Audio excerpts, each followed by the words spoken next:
അലവിൽ പുതിയകാവ് ശ്രീ മാരിയമ്മൻ കോവിൽ കളിയാട്ട മഹോത്സവത്തിന് തുടക്കമായി. ഇന്നലെ കലവറ നിറക്കൽ ഘോഷയാത്ര നടന്നു.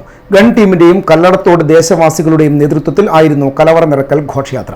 3 ദിവസങ്ങളിലായി നടക്കുന്ന മഹോത്സവത്തിൽ നിരവധി തെയ്യക്കോലങ്ങളും കെട്ടിയാടും.